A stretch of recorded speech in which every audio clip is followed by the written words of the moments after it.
In my house, I have in a box, and I have this, I've laid eyes on this thing within the past couple of years, an ID card that says Mike Oxley with my picture on it, an old intern card. Now, how did I acquire one of these? I didn't get it on eBay, I didn't get it anywhere else. I, like hundreds, thousands of people over the years, was one of those people who showed up in Washington, D.C. in the mid-'80s with this vague idea of wanting to get involved in government, and it was just this vague idea. And as you know, all roads lead to Jim. And he sort of acts like he has a recollection of this, but he doesn't. I mean, you know, I'm just another early Alzheimer's. Yeah, that's right. I'm just another Midwest, you know, young guy in my 20s sitting in front of Jim Councilman, and I want to get involved, and you know, I'm all on it. And he said, well, I don't have any positions here in Oxley's office, but you can. He said, you need a place to land. So you need a place to get phone calls, and you need a place to sort of be. So he let me hang out for a while, and then went and got a job for DeLay when he was a freshman, and then ultimately went to work for my predecessor, Henry Hyde. So it's just an interesting thing to me today to reflect on, here's a guy who has done this to hundreds, probably thousands of people, and we've all got our stories, just tons of material. And but he was really pivotal for me, and it was a gesture that may not have meant a lot to him. It meant a lot to me. And so I just want to thank you in front of your peers, and I know that I'm not alone.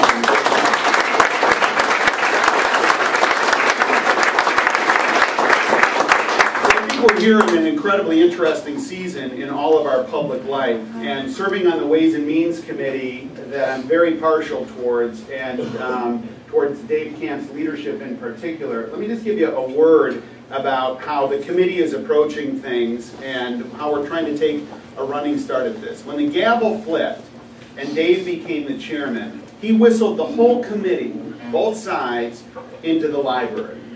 And he made a couple of statements. He said, the tax code is a disaster.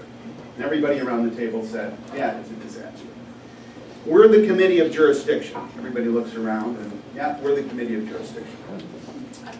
The only way this thing gets fixed is on a bipartisan basis. And what was interesting, every head around that table nodded at that point. Now, while we haven't seen a warm, fuzzy spirit of bipartisanship over the past several months, what's interesting is Camp has really taken a running start at this. And there were people at the very beginning of the Congress that said, comprehensive tax reform, that's a complete pipe dream, you're wasting your time. It was kind of a little bit of a grumble campaign. But Dave Camp, to his credit, stuck with it. And his argument was, look, the way to ensure that you don't reform the tax code, don't do the work. If you don't do the work, you're never ready, and it's not going to happen. So his attitude was, let's do the work, let's have the hearings, let's build the record, let's build the base, and create an environment so that when all the stars line up, and they will line up, when all the stars line up, the committee's ready. The other component that I think is interesting is the committee has really focused in and kind of driven down, and if you had to use one word to describe the work, I mean not one paragraph, not one sentence, not one phrase, but one word to describe the work and the vision of where the committee wants to go, it is competitiveness. How do you create the most competitive tax jurisdiction in the world? How do you do that? And that is where the lion's share of the committee's activity has been. And I think if you look, there's a perfect storm developing, right? A high level of dissatisfaction on the tax code is in its entirety. Nobody's happy with it. There is not a single voice in the public square that can defend it. Nobody. You've got an environment where the 01 and the 03 tax cuts are upon us, along with, you know, name it, every other, you know, catastrophic issue collapsing down at the end of this year. And so you've got this environment where it's possible to move forward. And I think that there is a real opportunity on that. And I know I'm talking to a cynical Washington, D.C. crowd, and I completely get the joke on that, but I'm telling you, I think 13 is the year to reform the tax code. And it's not based on, I just think it's based on the inertia of events that is going to prompt this. And here's the other thing. I think the reformation of the tax code is the remedy to really move forward on a bipartisan win. And here's what I mean by that. If you operate on the assumption that both sides want to make and come up with something, which is not true right now, based on what I think how the president is approaching this, but if you operate on the assumption that both sides want to come to a deal and figure this thing out, both sides can walk into that debate and claim a win, because that's part of that is what everybody needs. They'll walk into the debate, claim a win with their constituencies, and walk away, and importantly, let the other side have a victory lap too. Who cares? Let the other guys have a victory lap. So you got guys like me who are conservatives who come into that debate, and I think it's the lion's share of our conference. You know all the buzz phrases: lower the rates, broaden the base, clear out the underbrush. And all the underbrush is you people. Which is why you are in very strong positions to negotiate with your employers. Good season to be in your spot.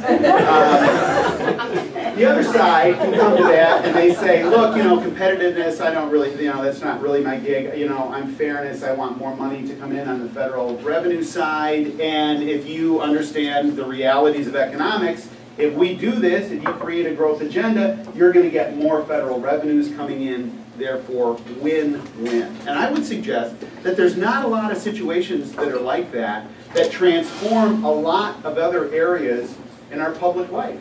Name one.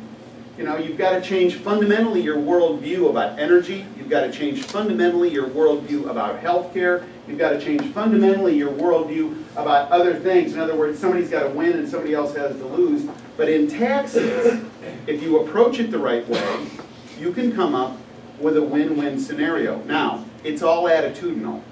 You've got to choose to win. You've got to choose to let your opponent win in some ways too, or the person with whom you're negotiating.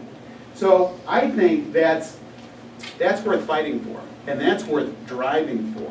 It doesn't mean laying off in this election. It means making sure that we prevail in this election. This becomes a lot easier if you do a clean sweep, but you still, in terms of changing the tax code in ways that are substantive, you know you're not getting to 60 over in the United States Senate, so you're going to have an element of bipartisanship on this, so start working at it now.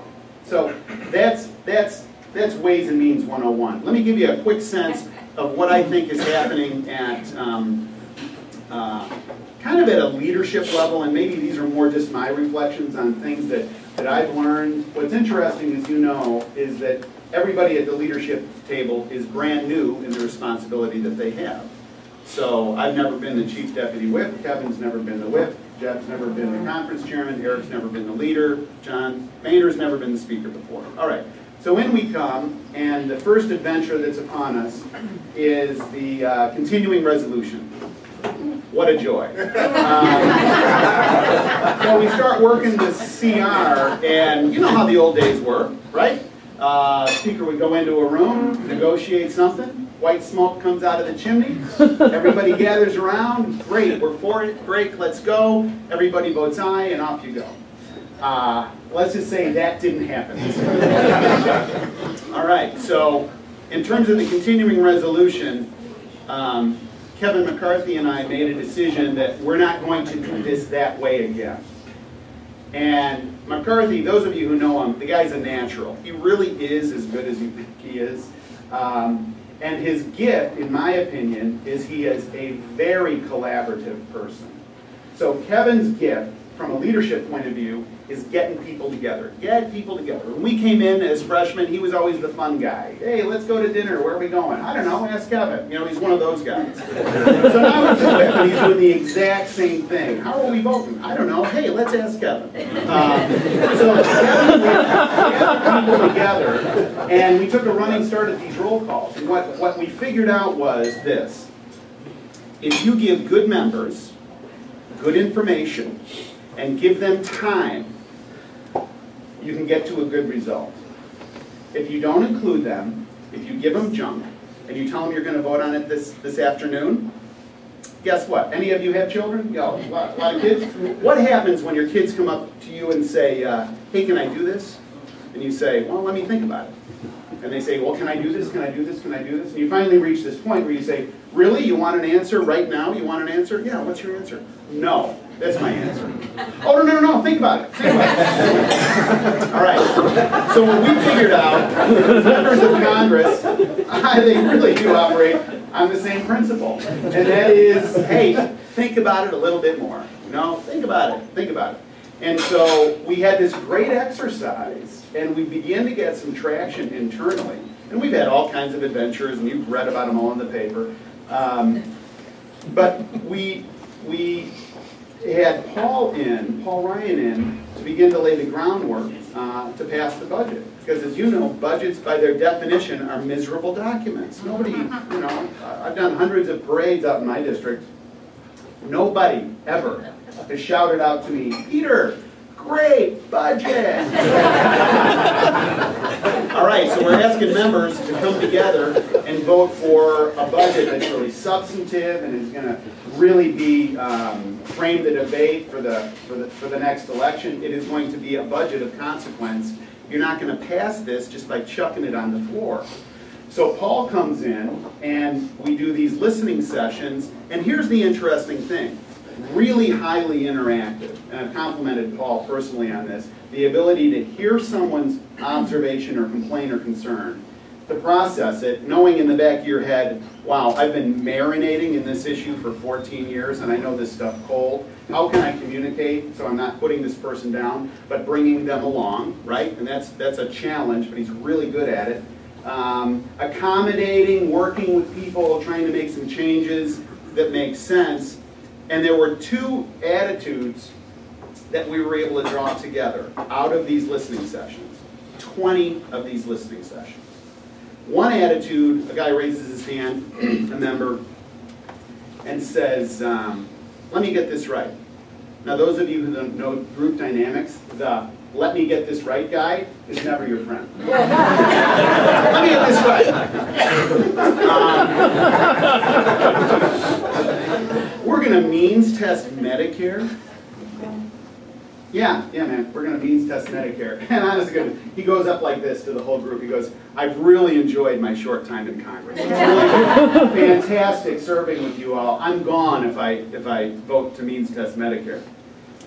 And then I was part of the WIPS organization. I'm thinking, I don't know. I'm keeping it in the undecided column. Other members said, and you can imagine this, other members said, hey, wait a minute. Does this balance next year? Go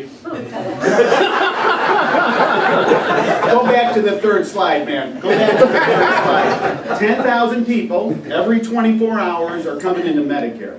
10,000 people every 24 hours are coming into Social Security. Sparky, you don't no, is the answer. You don't want to go where budget is tomorrow, where this balance is tomorrow. Okay, you know, and so, but over a period of time, you get sort of this cumulative deal, and so we were internally, we knew that we could run the score up on this budget, and I would submit to you that there is going to come a day in the future when all of us are going to be doing something else. We're all going to be doing something else. I'm not going to be in Congress anymore. You're not going to be having breakfast with full feathers anymore. But we will all be reflecting on this few bit of years that we're in right now. And we're in the midst of this. And it's really an open question as to whether our country makes the decision to lean into our problem and figure it out and come up with a remedy that makes sense and gives us a glide path onto a prosperous landing, or if we as a country completely screw it up.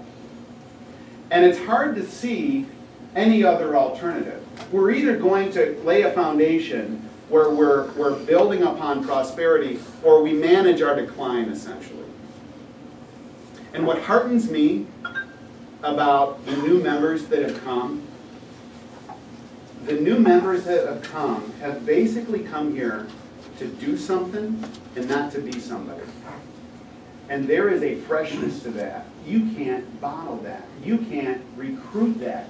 That bubbles up within itself. And these members, by and large, were provoked into running for Congress based on what they saw the President and Speaker Pelosi and Harry Reid turning this whole thing into a goat rodeo. And they said, you know what? I am off of my tail. I am going to make a race for Congress. And many of them ran in races, as you know, they had no business running in, and now all of a sudden they're members of Congress. And I'll tell you what, they're doing a good job. They're taking in a lot of information in a very short period of time. The media wants to portray these people as limited gene pool, date your sister, banjo playing, whatever. These people are wildly successful in other walks of life. And what they've done is they've come in here and they're learning and they're figuring it out. They're being proactive, they're participating, and they're making some changes. Before they came, the entire operating assumption of this town was how much money can we spend? You know, plus it up, plus it up, plus it up. There's no end, just plus it up. They've come into town, and while they haven't enjoyed the success that they wanted, based on the complications on the battlefield, and there's a lot more to it than meets the eye, but when they come in here, they have fundamentally reframed a debate. And that is a big victory. So I think what's going to happen, I think we're going to end well. I think our country is going to figure this out. I think we're going to be on a glide path that creates an opportunity society again, where capital is easy to form. I mean, the entire economy that we all grew up in had one operating assumption that we never even articulated. It was just an assumption. And the assumption that we have completely been immersed in is this: work hard, keep your nose clean, make more good decisions than bad decisions, and come up with a great idea. You have a shot at making something. Something big, something great, something transformational. You've got a shot at doing it. We're not some stratified society where, you know, you've got a whole class of people that are basically pressing their nose up against the glass, looking in, trying to participate. No, this is America. And I think that these are values that are really worth articulating and are worth defending. And I, for one, and I know I'm joined by everybody in this room, I refuse to be defensive about a value system that has created more prosperity and more freedom for more people than the world has ever known. That's worth fighting for. That's worth getting up every day and saying, you know what, I'm in that fight, put me on the field. So my attitude is this: if this job ever turns into issuing press releases and walking in parades and being called congressman, hey, give it to somebody else.